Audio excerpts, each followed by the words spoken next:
Hello. Happy May Day. My name is Jenka, and I am joining you today um, here from the lands of the Multnomah, Katlamet, Clackamas, Tumwater, Walthala bands of the Chinook, Tualatin, Kalapuya, and other indigenous nations of the Willamette and Columbia River regions, also known as Portland, Oregon. And it's important to acknowledge the ancestors of this land, to recognize that we're here because of the sacrifices forced upon them.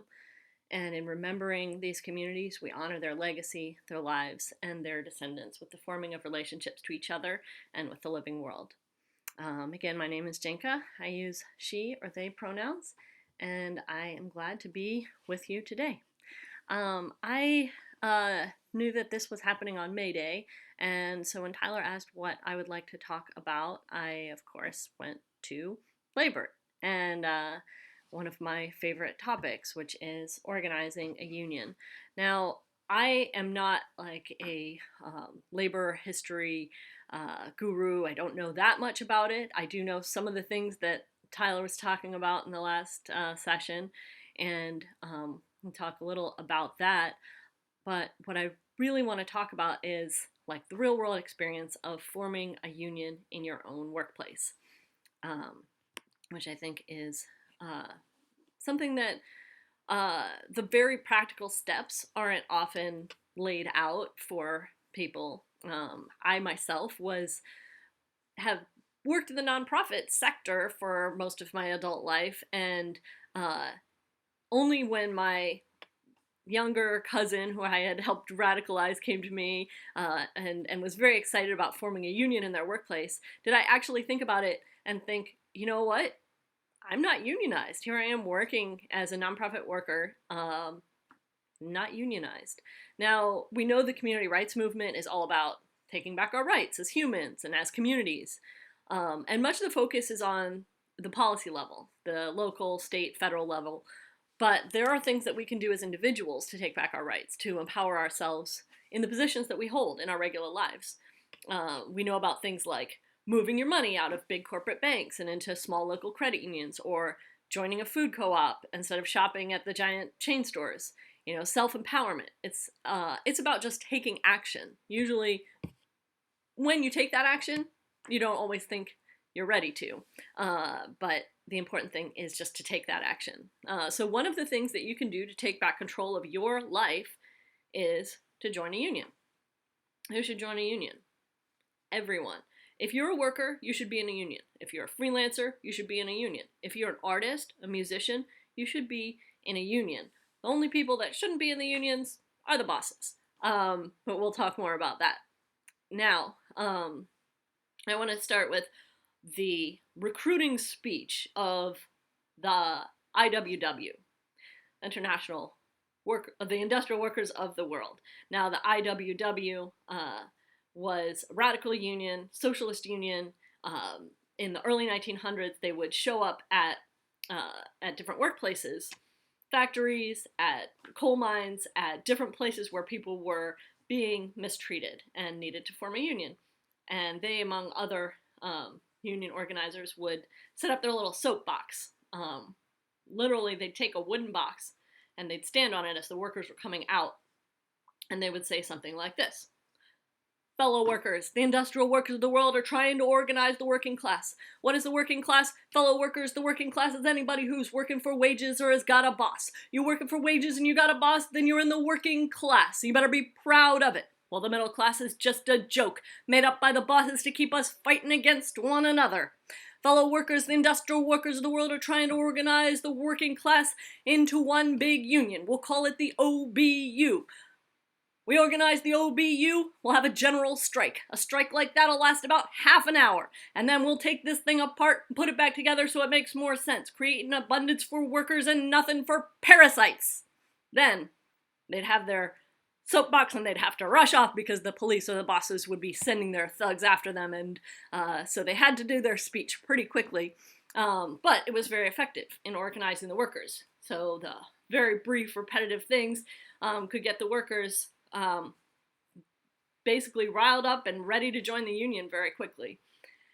So This was a part of some of our union history, and I think that's an important point that they make, that, all of us are in the working class. You're a worker if you are working for a boss making wages. So if you are in that situation, then you should be in a union. Whether or not you know of a union, whether or not you formed one, everybody should be in a union. It's the best thing for preserving our rights, for ensuring that we have collective bargaining, that we protect ourselves and each other, that we're in solidarity with workers around the world, and that we are standing up to the attempts to place the burden of financial cuts on the workers themselves. So there are often other ways to engage in financial cuts if such things are necessary, rather than forcing it onto the workers. Now, you heard some about the history from Tyler. Now, in this country, there's a long history of labor unions, and part of that, of course, is racism in the labor unions. So we have to acknowledge that this is not something that has been without its problems and issues, especially in the post-Civil War South and across the country. So we have to acknowledge that part when we talk about the history of unions. I was inspired by all of the musicians last night, so I want to just tell you a little, what I guess the most famous union song that has been a part of this movement since 1931.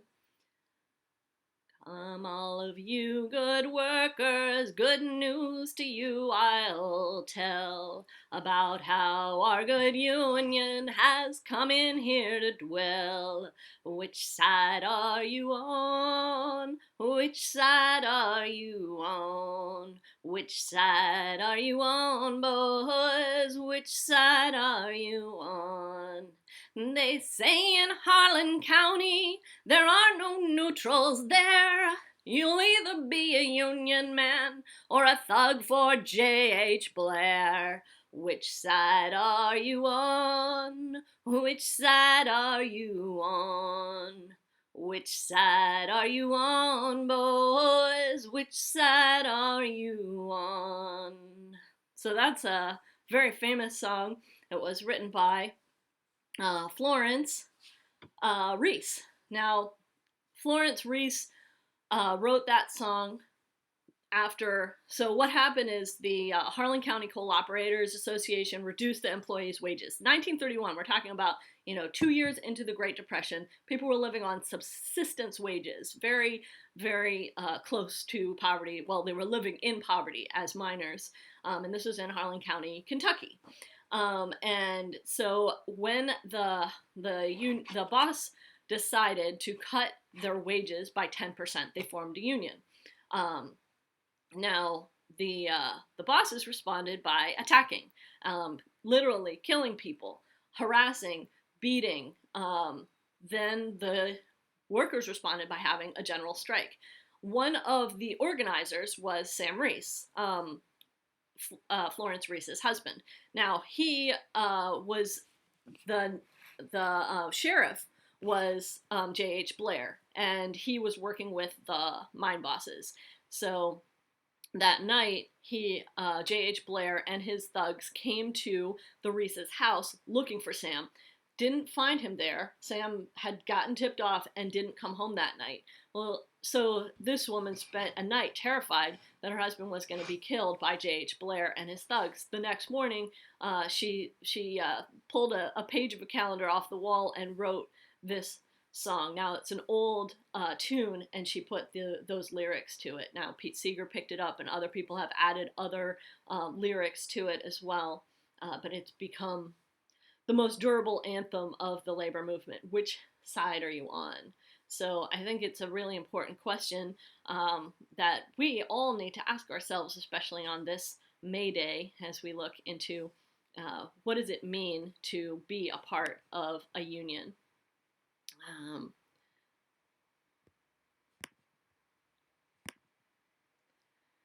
Now, the union movement has moved into the 21st century, and I just want to tell a little story. This is story hour. I'm gonna get into the nuts and bolts of it in a few minutes. Um, so the coal industry has been one of the biggest formations of unions and the biggest places where unions have been attempted to be broken. Um, I just want to tell another quick story from from the history of unions, and it's the story of Blair Mountain. So you might have heard of Blair Mountain. Um, it was in it was in West Virginia, and it was a place where the coal miners were organizing, similar to in Harlan County in Kentucky. Um, and this was in 1912. So this was a the there was there were a number of conditions that led to this. So people were getting fired for union activities. They were getting beaten and arrested, and the miners were organizing. And in a place called Mattawan, there was a massive response from the union. Came out in large numbers, and the coal mining company decided to evict them from their housing. That this was their crackdown, and the unemployed miners joined the striking miners. So they were there to pick up basically like food boxes, like people who have been unemployed in recent years still get. So they were there, and what happened is there was actually a local police chief in Mattawan, Sid Hatfield, who was supportive of the union. Very unusual in those days. Now, the federal government sent agents that tried to arrest the local sheriff. And what happened is the workers then, got angry, started responding, and there was a shootout. And several of these federally licensed detectives got killed. Several miners also got killed, and there was a massive organizing. So 10,000 people came out to stand with the coal miners, mostly the coal miners and their families. And this was at the very beginning of airplanes dropping bombs. This is the beginning of World War I. So the coal companies basically had a militia with planes, and they dropped shrapnel bombs on the workers, killing a number of people. So the workers got blamed. Hundreds of them got arrested, and it was the local municipality also lost its local autonomy. So the crackdown became very severe because the workers were very well organized and kept coming out and kept responding. And that's what you see time and time again, this kind of crackdown on workers that organize. But the good news is the more that the people organize and the more solidarity that they have, the more successes that we have. Like Tyler mentioned, this is how we got the weekend. I remember growing up in the DC area and always see this big sign that said, "Thank the unions, the people who brought you the weekend." And I wasn't ever sure what that meant, but and looking into labor history, it's true. We have weekends because of unions. We have 8-hour workdays because of unions. We have we don't have children working because of unions. So there are so many things that would not have happened unless the workers came together in solidarity. And so fast forwarding to kind of the modern era of union organizing. So a lot of the unions started as industrial unions. So we had the textile workers, the coal miners, and people who were engaged in those in factories and making automobiles. Now we have a kind of post-industrial economy that 60% of it is a service economy. And so what does union organizing look like now? I mean, we saw what happened in Alabama when Amazon workers tried to organize just recently, and Amazon really cracked down and tried to tell propagandize and say and create these false narratives about what the union was and wasn't. And it's important to note what the union actually is, because people can get misled. And I think that the company propaganda has a big influence. And but I think one of the things that has really led the labor movement in the modern era is the teachers movement. The teachers movement in that kind of came about that same year of Occupy. So like 2010, 2011, there were, and I don't know if people remember this, in 2011, 80,000 people marched on the Wisconsin state capitol in Madison. It was a huge show of solidarity against Republican Governor Scott Walker. And that was Walker was attempting to break the public employee union in the state. And the Madison Uprising came right on the heels of the uprising in the Middle East, so the Arab Spring. And one of the signs held by an Iraq war vet who came to the protest in Madison said, "I went to Iraq and came home to Egypt," a reference to Mubarak cracking down on the protesters in Tahrir Square in Egypt, and Scott Walker doing a similar thing in Wisconsin. So a little excerpt from something that Amy Goodman wrote at the time. The uprising in Tunisia was sparked by the suicide of a young man named Mohamed Bouazizi, a 26-year-old university graduate who could not find professional work. Selling fruits and vegetables in the market, he was repeatedly harassed by Tunisian authorities, who eventually confiscated his scale. Unbearably frustrated, he set himself on fire, a spark that ignited the protest that became the wave of revolution in the Middle East and North Africa. For decades in the region, people have lived under dictatorships, many that received U.S. military aid, suffering human rights abuses, along with low income, high unemployment, and almost no freedom of speech. All this while the elites amassed fortunes. Similar grievances underlie the conflicts in Wisconsin and in Ohio. The Great Recession of 2008, according to economist Dean Baker, was at that time in its 37th month with no sign of relenting. Baker said that due to the financial crisis, many political figures have argued the need to drastically reduce the generosity of public sector pensions and possibly to default on pension obligations already incurred. Most of the pension shortfall is attributable to the plunge in the stock market in the years 2007 to 2009. So in other words, Wall Street hucksters selling the complex mortgage-backed securities that provoked the collapse are the ones who caused any pension shortfall. David K. Johnson said, the average Wisconsin state employee gets $24,500 a year. That's not a very big pension. 15% of the money going into it each year is being paid out to Wall Street to manage the money. It's a really huge high percentage to pay out to Wall Street to manage the money. So while investment bankers skim a huge percentage off pension funds, it's the workers who are being demonized and asked to make sacrifices. Those who caused the problems, then got lavish bailouts and now treated to huge salaries and bonuses, are not being held accountable. Following the money, it turns out that Walker's campaign was funded by the notorious Koch brothers. That's K-O-C-H. If you haven't heard of them, look them up. The major backers of the AstroTurf Tea Party. They also gave $1 million to the Republican Governors Association, which gave substantial support to Walker's campaign.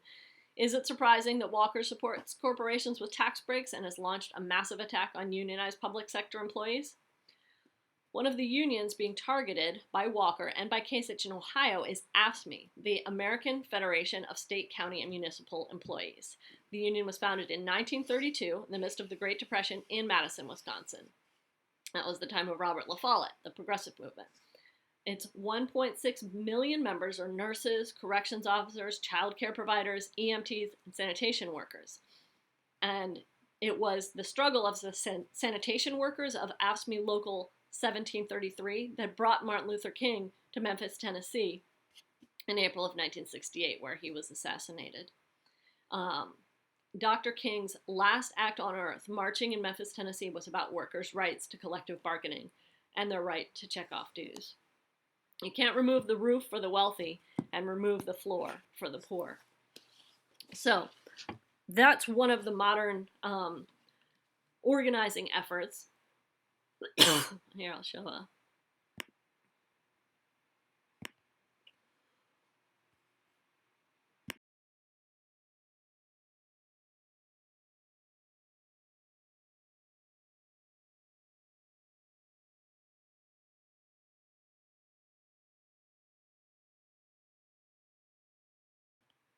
So what does it mean to have a union movement in the modern era? And again, as I mentioned, we've got service workers, and a lot of us, progressives, are working for nonprofits. So we have the situation where we want to be supportive of our organization. We know our budgets well. We know what money comes in and out. A lot of us are fundraisers and organizers. We don't want to harm our organization.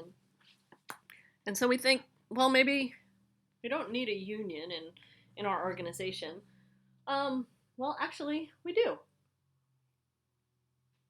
Every worker needs a union because you never know what might happen. As we discovered in our organization,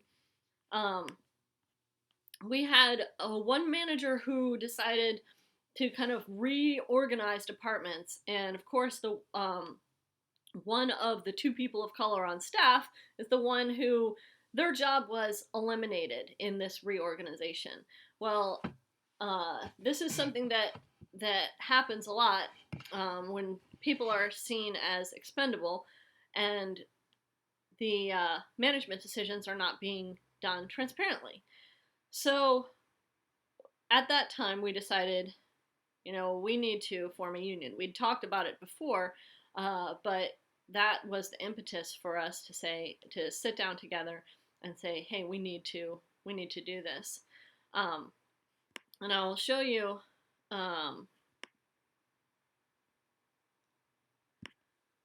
the process. So the first step, and here's the thing, you might think, I am the newest employee, I haven't been there very long, or I am only part-time and so I don't have as big a say. Well, talk to the person who's been there the longest. And maybe you have an organization, or you work for a place that there's a lot of turnover and the person who's been there the longest has only been there a year. Well, that's even more sign that you need a union, that you need to organize the workers to stand as one, and to demand your rights. So you and your coworkers, you come together. What does that give you? It gives you the right to negotiate with your employer over wages, benefits, and working conditions. And I know this is the thing. We when we work for these nonprofits, we're in it for the movement, right? Not for the money, not for trying to get rich or anything. And of course, you're not going to. But everybody has the right to have a living wage under this capitalist system that we're under now. Of course, we want to shift that and change that and turn it into something different. But as we are in this situation right now, if you're working, you should be in a union, getting a fair wage, getting good benefits, and having good working conditions. And don't think that just because you're part of the movement or because you're part of a nonprofit that you don't deserve that or don't have a right to that, because every worker does just as much as the coal miners and every other worker in this economy. So if you're in a non-unionized workplace, no matter what kind of workplace it is, the first step is just to get together with some of your coworkers. Um, maybe it's just one or two people that you start with, but spread the word to um, to everyone who you think might be interested. Now, um, you have to like kind of gauge where people are at. You don't um, want to exclude anyone. You want to make sure that the people who are meeting are at least on board with the idea of a union or understand what a union is, um, and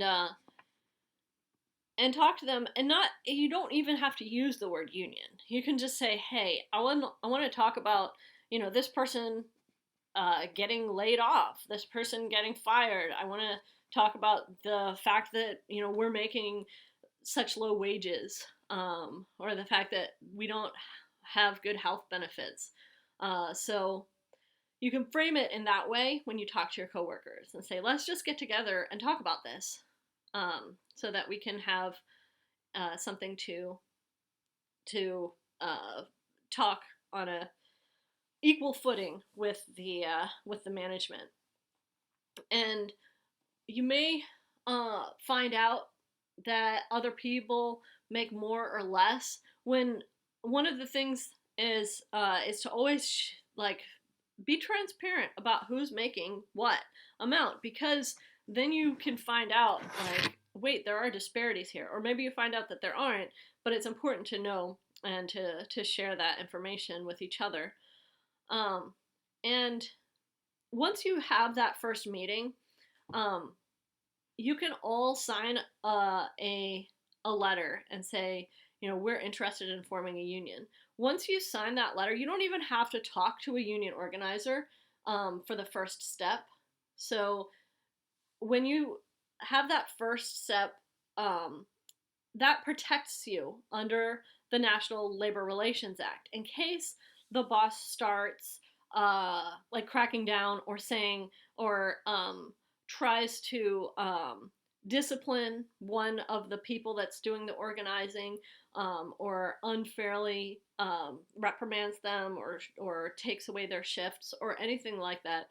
Once you sign that letter together as a group of employees saying your intention to form a union, you have protection under the National Labor Relations Act. So that's even before you talk to a union organizer or representative.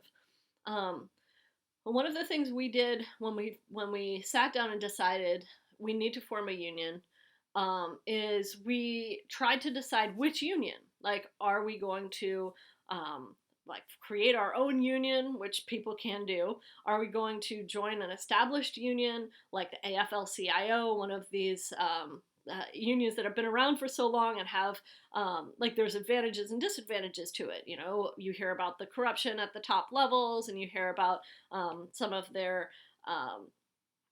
dealings with politicians and with corporations. But at the same time, there's also a lot of protection in being a part of a giant union, with all of those workers across the country. So there's pluses and minuses to joining a big union, like SEIU, the Service Employees International Union, the AFSCME, the American Federation of State, County, and Municipal Employees, and the AFL-CIO, the American Federation of Labor. Now, you may wonder which union to join. So we had a couple of different unions come and talk to us, and we had someone from the IWW.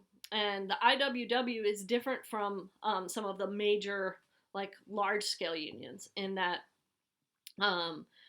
they you do a lot of the work yourself, basically. The union has volunteers who will talk to workplaces about organizing and will help if there's a strike called or something like that.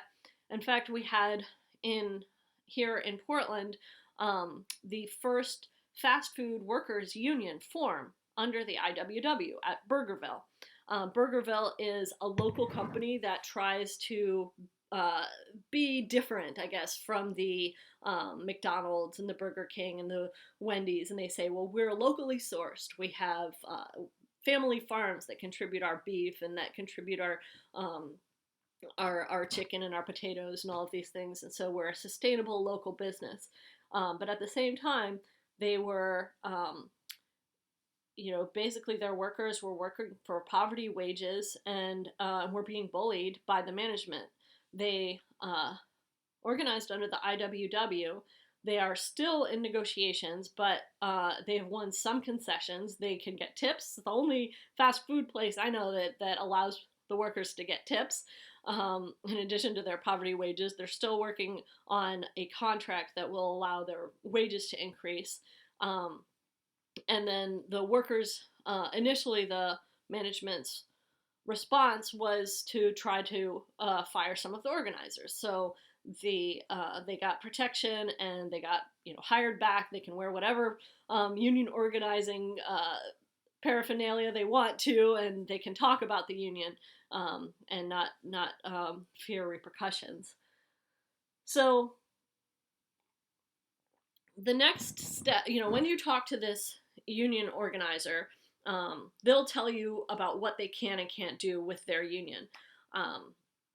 And what the union representative can do, and in most cases, is they can help you through any grievances that you have with the management.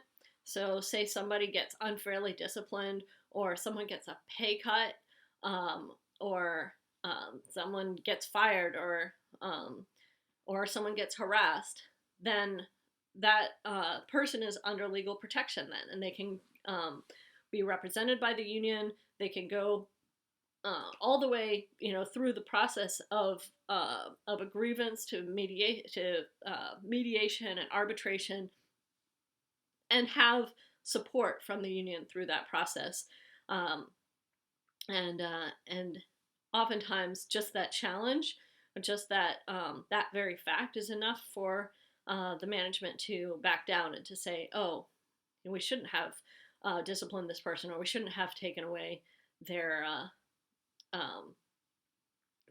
some of their shifts, or we shouldn't have taken away their benefits. Now, we ended up, after we talked to several different unions, going with the CWA, which is a mid-sized union. It's the Communication Workers of America, and it made sense for us as a community radio station to have the CWA as our representative. There's one thing about the big unions is get to know your local, because you're not going to deal with the national level. For the most part, you're going to be dealing with your local. And a lot of times, even if the union has a reputation for being a big corrupt union or something like that, if you have good representatives at the local, those are the ones that are going to be working with you. Our CWA local is very closely connected to Jobs with Justice, which is a local group that has been pushing at the state level for the $15 minimum wage, and has had a lot of successes in working at the state and local level on trying to push for better wages for workers and for better working conditions. So if you look at what is your local doing, and just do a little internet research, figure out what's the local for this union, and who's the representative, and they can come and talk to you and share with you some of the information about what they do. And that's often very, very informative, and, come with questions, because oftentimes, we have a lot of questions about what the union can and can't do, and how they can support the workers. And once you have met with the union representative, they have something called like a union card. So that's even, when you first meet, just as the workers, you can sign a letter together and say, we have the intention of forming a union. The union card is another level of protection. So if you sign on and say, we want to form a union with this particular union, whether it's the SEIU or a CWA or the IWW, then that union will represent you if you need support legally or otherwise. And So once you do the union cards, the next step is going to be having um, a a vote. And oftentimes, what happens, even in a nonprofit like ours, you end up with management, like, they sometimes don't know what to do. So they'll look up, oh, what's a labor lawyer that deals with this, and suddenly they find themselves with all kinds of anti-union propaganda, and they'll pass it on to the workers and say, if you form this union, it will affect your wages, it's going to cause us to have budget cuts, it's going to create all these problems for the organization, when we really just support you. And they see it sometimes as an attack. So um, it depends on your organization, but sometimes it's good to open dialogue and to say, hey, this is not an attack on the management, we're just trying to assert our rights as workers. And in a lot of our small organizations, there isn't that kind of divide between management and workers that there would be in, say, a big, car manufacturing facility or something like that.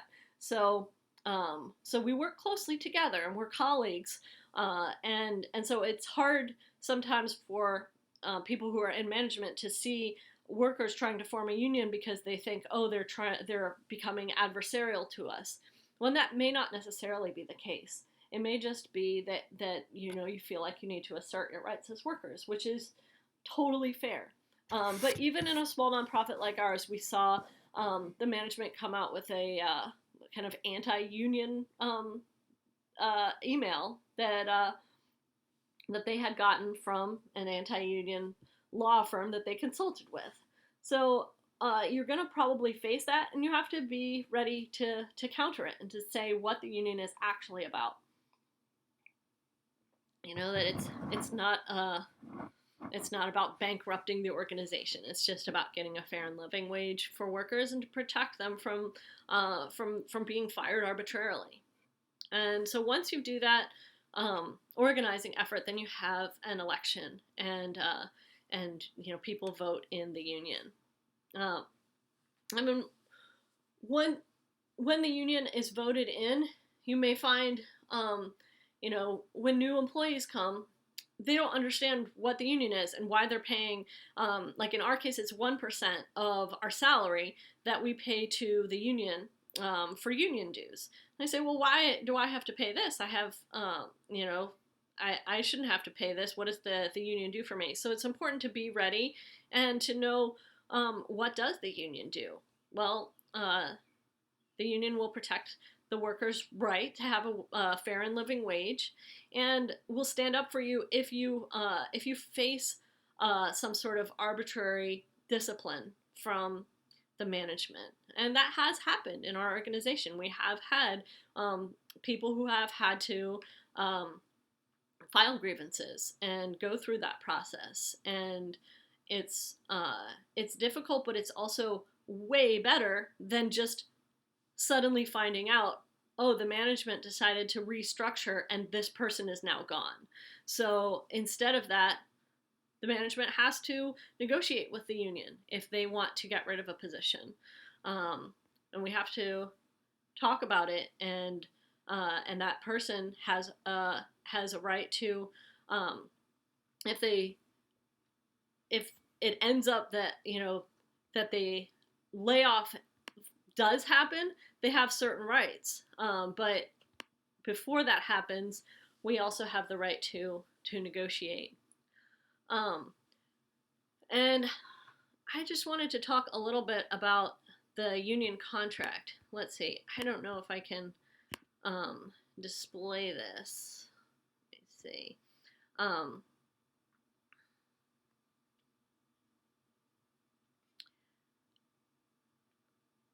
me try.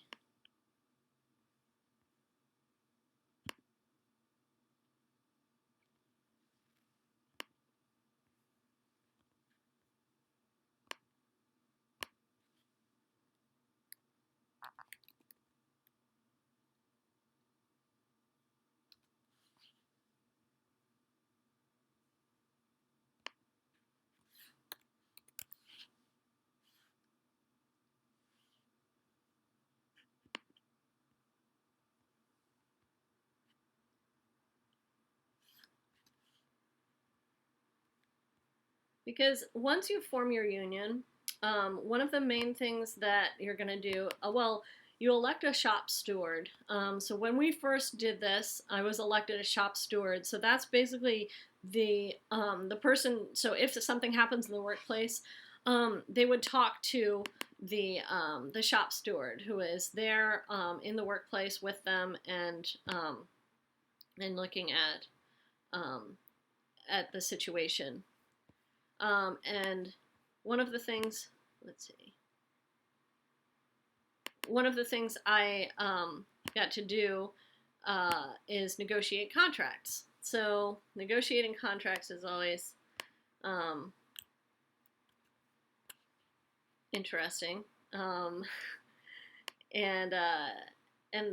the contract is what protects you and what gives you the rights as workers. Let's see if this shows up. No. Well, that's all right. I can just explain it. And we'll go back to, you can look at my shining face. So a lot of so ours is called a collective bargaining agreement. And some of the things that it deals with are the issue of discipline and discharge, grievances, employee classifications, position descriptions, work assignments, work hours, compensatory time or comp time, alternate work schedules, holidays, vacations, sick and family leave, bereavement leave, other leave, union work, wages, the health care plan, retirement plan, seniority, layoffs, reimbursement of work expenses, electronic communications policy, drug and alcohol policy, employee bonus, health and safety. So these are all like standard things that a lot of times, especially in new nonprofits or in organizations, you might have an employee manual, but having these things laid out in this way is extremely helpful because it shows what the management can and can't do, and we refer to it quite a lot. So it sets the term of the agreement, and then one of the first articles is going to be recognition. So the employer recognizes this union, this is the local number, as the exclusive representative for purposes of collective bargaining with respect to rates of pay, wages, hours of employment, and all other conditions of employment for all full-time and regular part-time employees. Now, when we first formed this, they were still kind of having, the management was having guidance from the anti-union law firm. So we had to negotiate what they could and couldn't put into the contract from that. One of the things that we did end up agreeing to, because the thing is, when you form a contract, it's a negotiating process. So you give and take on different things. So they say, their article is called Management Rights. And we did change the language of it in order to get it not quite so much that they could do, as the management, certain things. Basically, the management has a right to establish the mission and objectives and organize resources to achieve that stated mission and objectives. B, direct employees and determine or subcontract job assignments and work schedules. And C, expand, reduce, alter, combine, transfer, assign, or cease any job, program, area, operation, and property. D, determine position requirements and qualifications. E, promulgate rules, regulations, and policies, provided that such rights shall not be exercised so as to violate any provision of this agreement or the law. So those are the things that they got in there, but that is subject to the rest of the agreement. So when it says that they can expand, reduce, alter, combine, transfer, assign, or cease any job, program, area, operation, and property, they have to do it within the bounds of what's listed in the rest of the contract. So in the section that we have about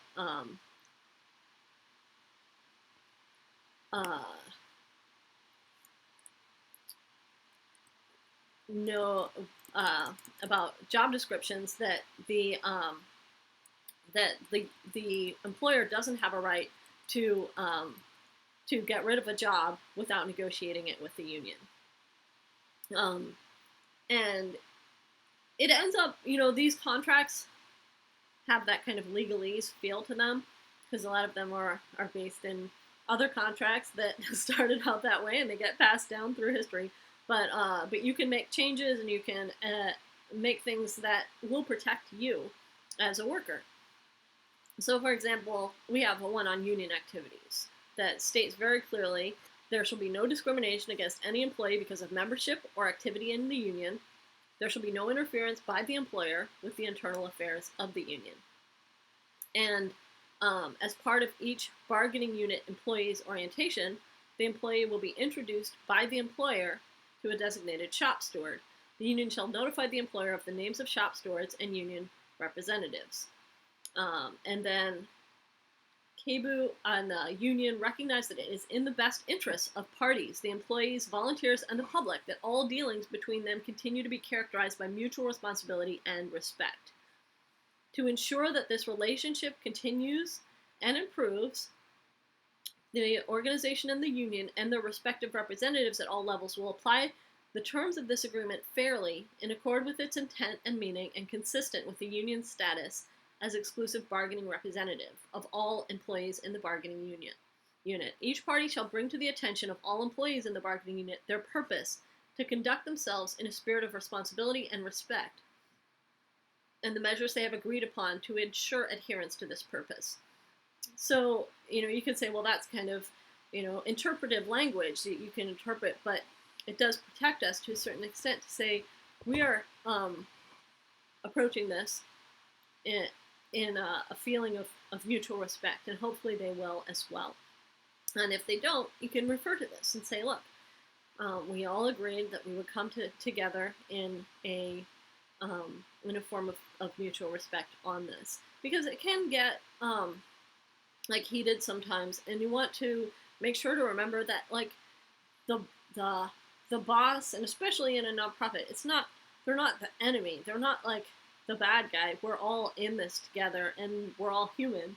And sometimes when you get involved in these kinds of negotiations, you can go to legal language and forget that we're working together for the purpose of achieving a better world together.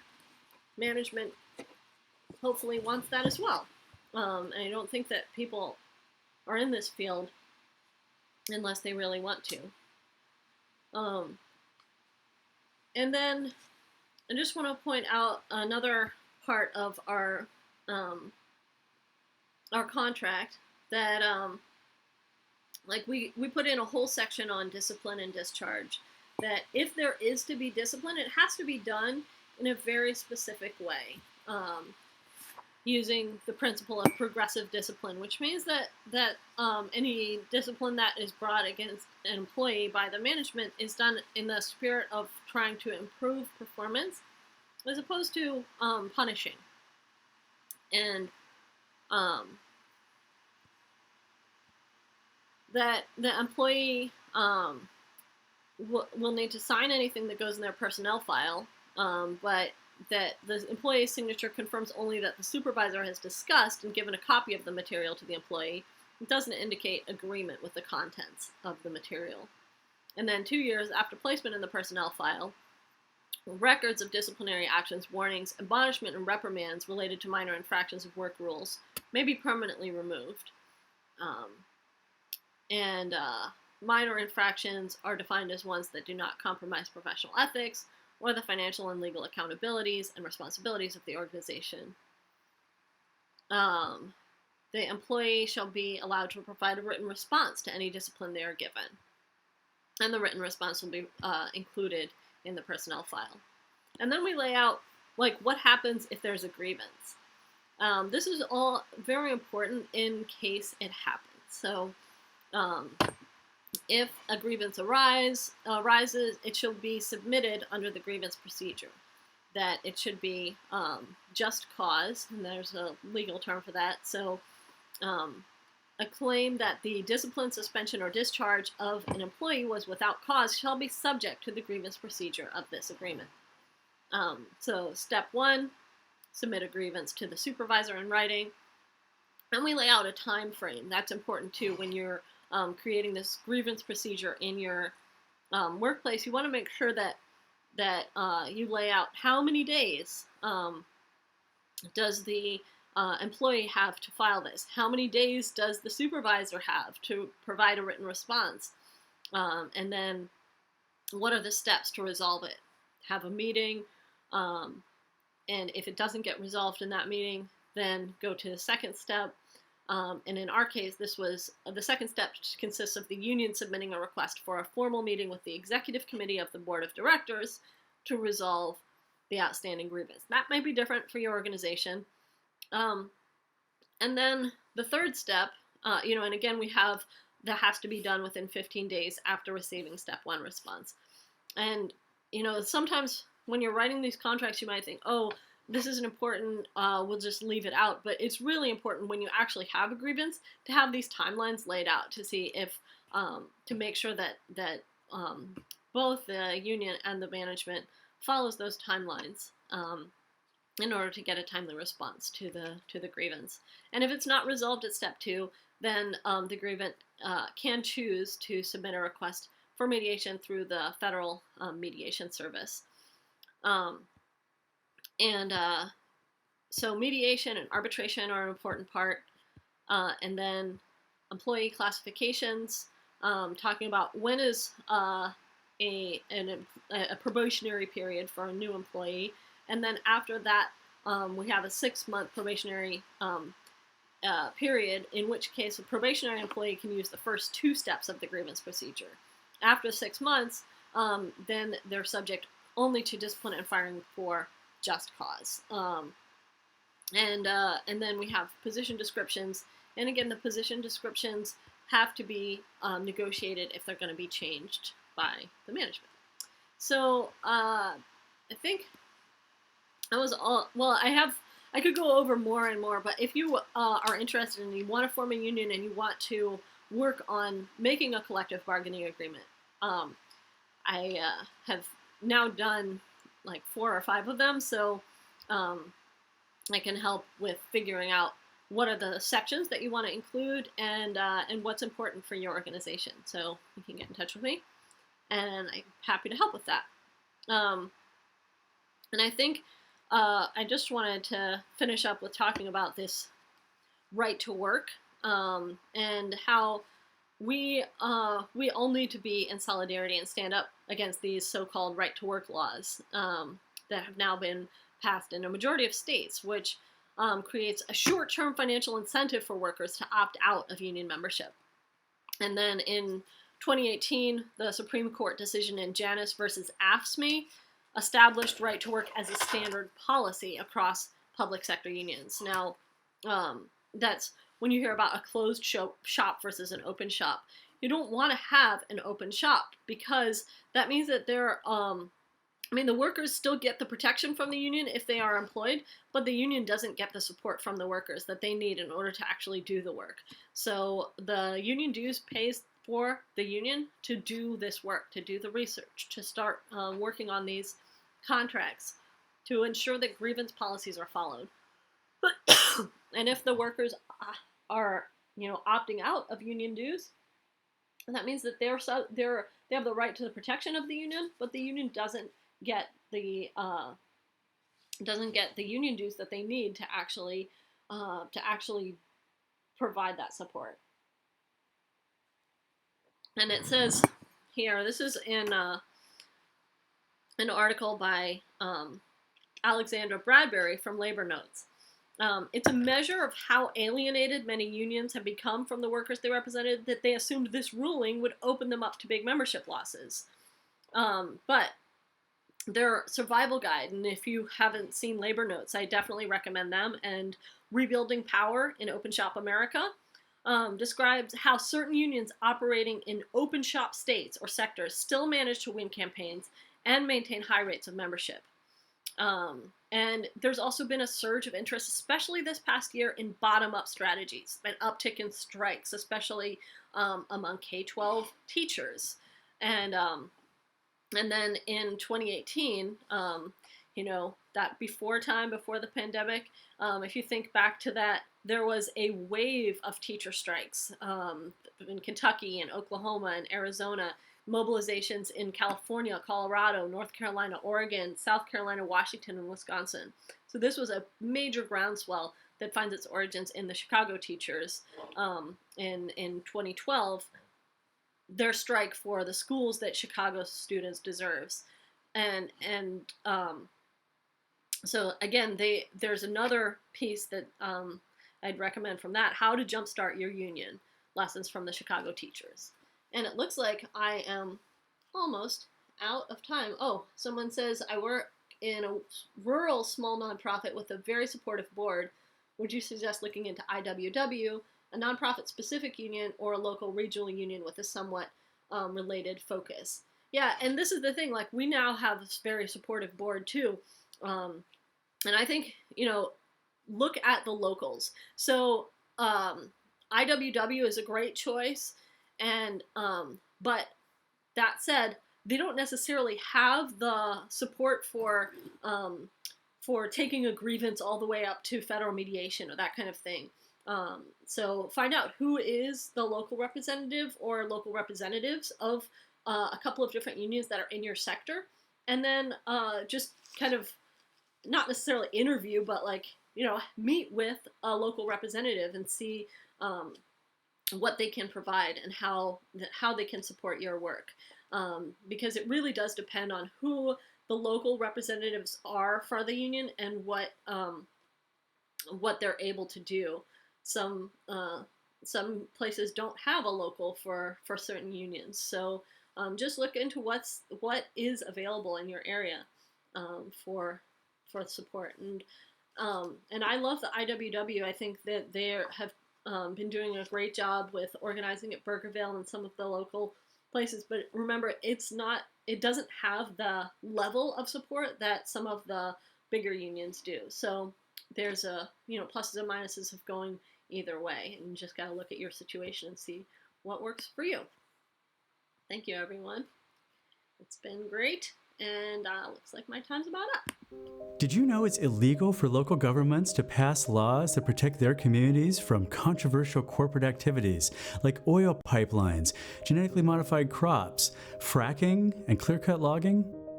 Did you know that corporations have more constitutionally protected rights than people do? Enter the community rights movement.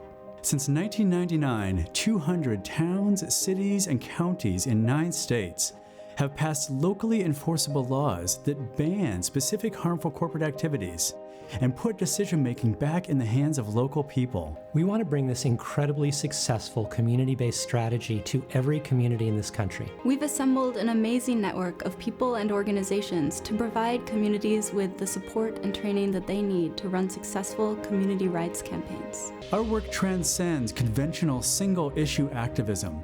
We think of it as a rights-based strategy, which allows progressives and conservatives to have a much easier time coming together to protect the health, safety, and welfare of residents and the local environment.